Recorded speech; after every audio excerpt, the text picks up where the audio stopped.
So we want to invite the audience to join, where they can also become co-creators. Having the audience interact with us, how do I react to that in real time? How this can affect the landscape of opera. Wait! We should let the spirits decide.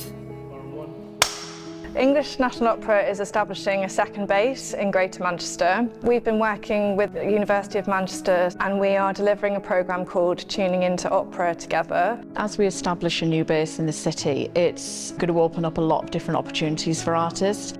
Traditionally, opera hasn't had clear pathways for artists. We want artists to be able to have different opportunities to develop their practice. So whether that be from very early seed funding through to then more opportunities to develop work. So we feel there's a Manchester twist that we can put on the future of opera here, where we can connect it with different kinds of music community. Today we have Opera and AI, the future of opera. It's a really exciting event which brings together the technology and tools of AI within a live operatic performance.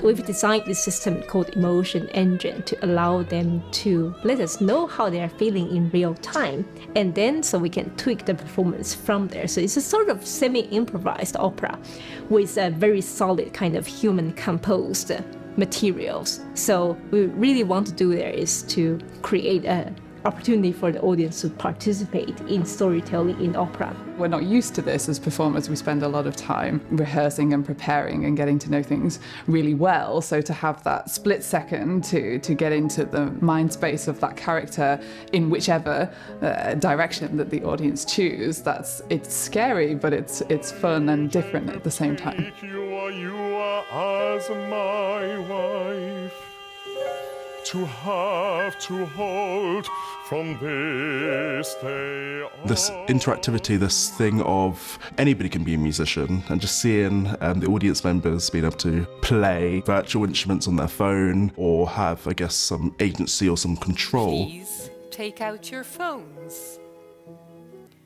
How should Ohana seduce Jacob? Opera carries a kind of skills and knowledge that can be passed down from generation to generation.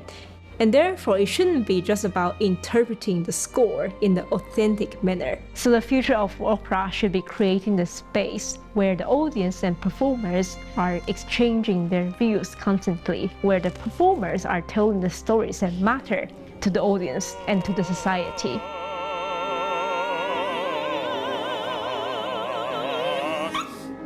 There can be a lot of fear around technology and using technology in practice and what it means for live work. But I think the more we give artists the tools and encourage them to not be fearful of that and to embrace that technology, the opportunities like today where you can share a bit of work with an audience in a very supported environment, which then also has a panel discussion attached to it where people can discuss and debate the work, I think is also really crucial. Technology presents a number of possibilities in terms of how we could think differently about how we deliver live performance, how we engage people who might not think that opera is for them.